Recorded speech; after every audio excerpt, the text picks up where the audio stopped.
Ça fait 5 ans aujourd'hui que je parle en français à ma fille. Vous le savez peut-être déjà, mais ma fille est espagnole. Elle est née ici à Barcelone, en Espagne. Elle va à l'école ici et à la maison on parle aussi espagnol. Et pour ce qui est du français, eh bien, elle regarde des films en français. Et puis, il y a moi. Du coup, depuis qu'elle a commencé à parler avec moi jusqu'à aujourd'hui, nous avons uniquement des conversations en français et en espagnol en même temps. Je lui parle en français et elle me répond en espagnol, car elle sait que je comprends l'espagnol. La maline. Aujourd'hui, c'est son anniversaire. Elle a donc 5 ans. Et bien sûr, c'est ma plus grande fierté. Et il y a quelque chose qui me rendrait encore plus fier, c'est de la voir parler français comme moi. Mais alors du coup, comment communiquer avec ses enfants quand ils ne parlent pas notre langue? Bonjour, je suis Jonathan, professeur de français natif et coach pour tous ceux qui souhaitent gagner en confiance en français. Dans mon podcast, toutes les semaines, vous allez améliorer votre compréhension du français, mais aussi à débloquer votre apprentissage et enfin à mieux comprendre les codes culturels français. Sachez que vous pouvez accéder à la transcription gratuite et aux flashcards sur mon site web www.tavieenfrançais.com. Et si vous avez un moment, vous avez aussi la possibilité d'évaluer ce podcast avec une étoile et un commentaire. Depuis que ma fille est née, j'ai toujours voulu qu'elle parle français. Aujourd'hui, elle a 5 ans. Et je réalise à quel point ces 5 années ont été à la fois belles et parfois frustrantes. Il y a une immense fierté qui est là, bien sûr. Je lui parle en français depuis qu'elle a commencé à parler, donc c'est-à-dire depuis 3 ans. Et même si elle répond presque tout le temps en espagnol, et je sais qu'elle comprend ce que je lui dis. Vu qu'elle n'est pas en totale immersion en français, je me dis, c'est quand même incroyable qu'elle arrive à répéter ce que je dis en français sans accent, parfois. Mais voilà, les enfants ont cette capacité. Du coup, je vois que le français est déjà ancré en elle. Je me rends compte quel est le vocabulaire qu'elle connaît, et je sais, c'est enregistré dans un coin de son cerveau, mais souvent, ça ne sort pas. Et bien sûr, ça la frustre, et moi aussi. Un peu comme vous avec le français. Vous avez beaucoup de connaissances, mais parfois, vous n'arrivez pas à vous exprimer comme vous le souhaitez. Cette frustration est presque imperceptible, mais bien réelle. Quand elle répond en espagnol, je ressens un mélange de patience et de désir qu'elle parle français avec moi. Ce décalage entre mon idéal et la réalité me donne parfois l'impression d'un manque et même une petite peur qu'elle n'utilise pas vraiment le français à l'avenir.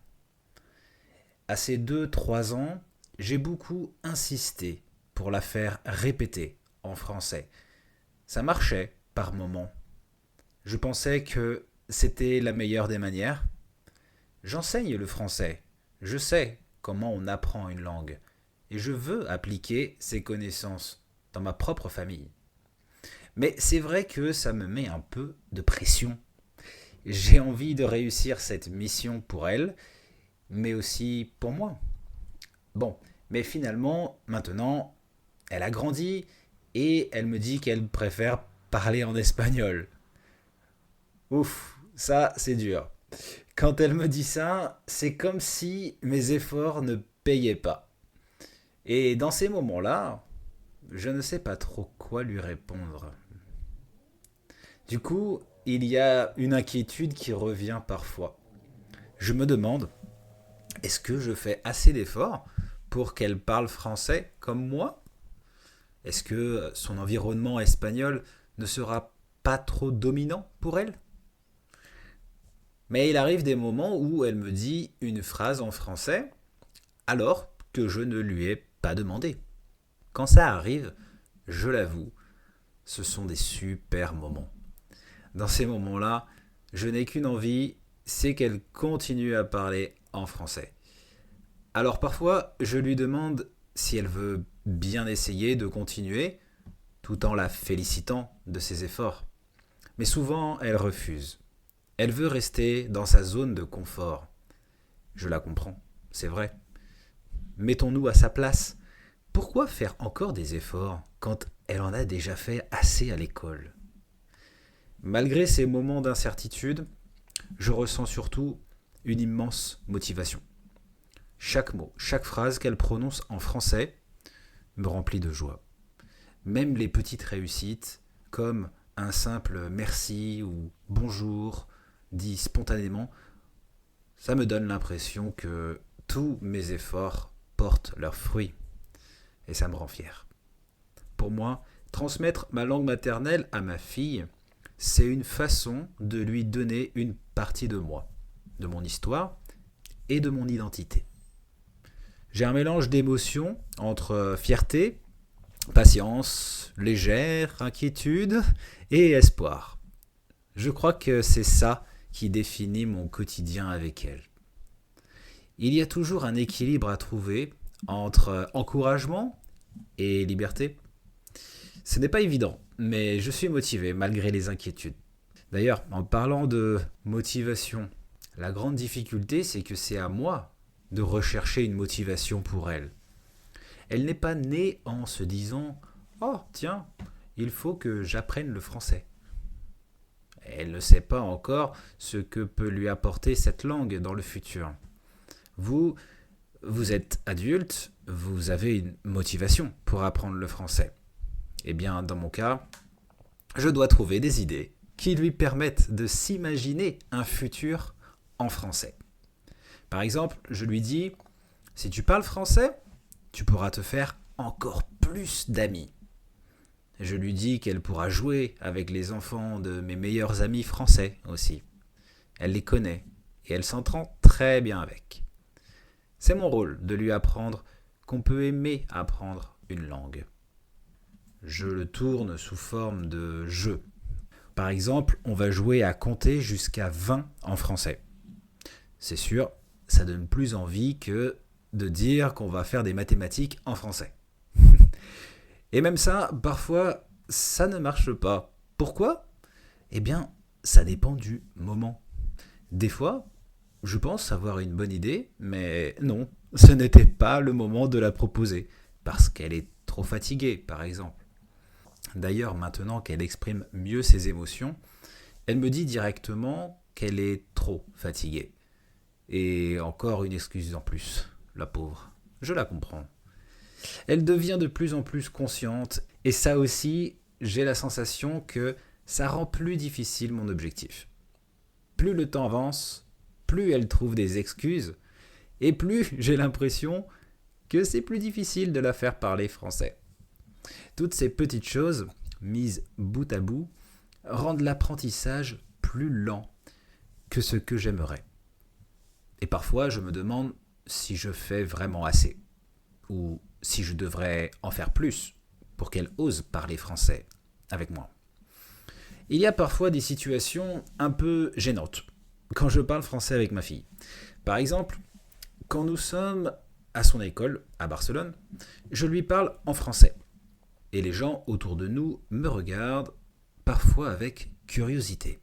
Ce n'est pas vraiment un problème pour moi, même si je sens que je suis un peu différent des autres parents. Mais du coup, comme tous les autres parlent en espagnol, si je veux qu'il y ait un échange entre tout le monde, c'est à moi de m'adapter. Donc, pour qu'elle me parle en français dans ces moments-là, eh bien, c'est impossible.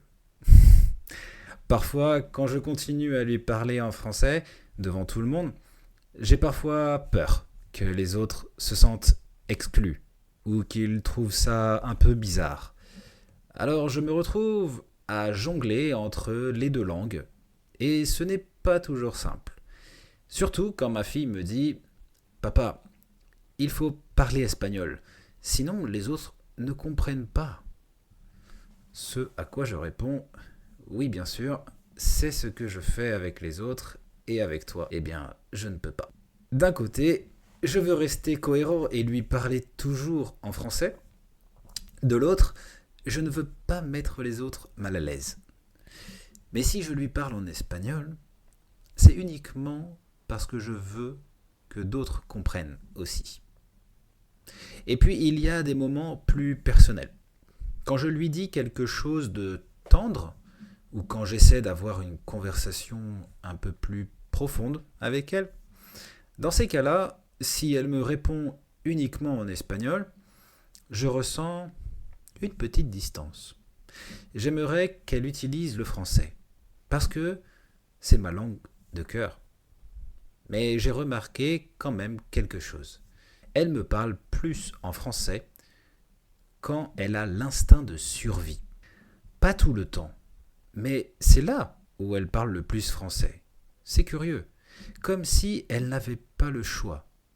Par exemple, quand je la laisse à l'école, je lui dis au revoir, je lui dis que je l'aime, et elle me le répète en français. Tout en français. C'est un peu séquence émotion là, je sais, mais c'est la vérité. Et sincèrement, c'est top. Autre exemple, quand elle est sur une structure très haute et qu'elle ne peut pas descendre, ou qu'elle a peur de descendre, elle peut s'exprimer un peu en français. Pareil, l'instinct de survie. Le seul vrai moment où elle améliore vraiment son français, eh bien, c'est quand elle est avec ses grands-parents français. Mes parents ne parlent pas espagnol, donc il n'y a pas le choix, c'est son moment d'immersion. Alors que moi, je lui pose des questions en français, je lui raconte ma journée, je lui demande comment s'est passée la sienne, etc. Je lutte pour qu'elle me réponde en français. Depuis qu'elle est toute petite, je lui chante des comptines françaises, où je mets de la musique francophone à la maison. Je me rends compte qu'elle retient très facilement les paroles des chansons, parfois mieux que les phrases que je lui dis dans la vie quotidienne. C'est assez incroyable. Je lui apprends à compter à l'oral, car pour l'instant, elle ne sait ni lire ni écrire. Une fois, elle a compté jusqu'à 67. Oui, un enfant peut être très surprenant. Et puis, j'essaie de ne jamais me décourager quand elle répond en espagnol. Parfois, c'est pas facile quand elle me dit qu'elle préfère parler en espagnol, mais je ne cède pas à la tentation de lui faire plaisir. Et je continue à parler français, toujours. Je sais que la constance est importante, alors je continue. Mais oui, je l'avoue, j'ai peur que le français reste pour ma fille une langue qu'elle comprend, mais qu'elle n'ose pas parler. Qu'elle grandisse en pensant que le français, c'est la langue de papa, mais que ce n'est pas vraiment la sienne. J'ai peur qu'un jour, elle ne se sente pas à l'aise pour s'exprimer dans ma langue et qu'elle se tourne naturellement vers l'espagnol pour tout. J'ai aussi peur qu'avec le temps, l'écart entre sa compréhension et sa capacité à parler s'agrandisse. Plus elle grandira, plus elle aura des conversations complexes en espagnol, avec ses amis, à l'école, avec sa maman. Et j'ai peur que le français devienne pour elle une langue un peu étrangère, réservée aux souvenirs d'enfance et aux discussions simples avec moi. J'ai peur qu'elle ne ressente pas le français comme un lien fort entre nous deux. J'ai envie que ma langue soit pour elle une passerelle vers mes racines, vers ma famille en France, vers mon monde à moi. J'ai peur que si elle ne parle pas bien français, il y ait un petit mur invisible entre nous, une petite distance que je ne souhaite pas. Et puis, il y a des moments où je me demande si je ne lui mets pas trop de pression. même sans le vouloir. Je veux tellement qu'elle parle français que j'ai peur qu'elle le vive comme une contrainte, ou qu'elle associe cette langue à quelque chose de difficile. C'est une inquiétude que je garde en tête. Je ne veux pas que le français devienne pour elle une obligation pesante. Et parfois, j'ai peur que mes efforts ne suffisent pas, que malgré tous mes livres, mes histoires, mes chansons, la force de l'environnement espagnol autour d'elle soit plus grande, plus forte que tout ce que je peux faire. C'est un sentiment qui me motive autant qu'il m'inquiète. Il me pousse à persévérer, mais il me rappelle aussi que je ne contrôle pas tout.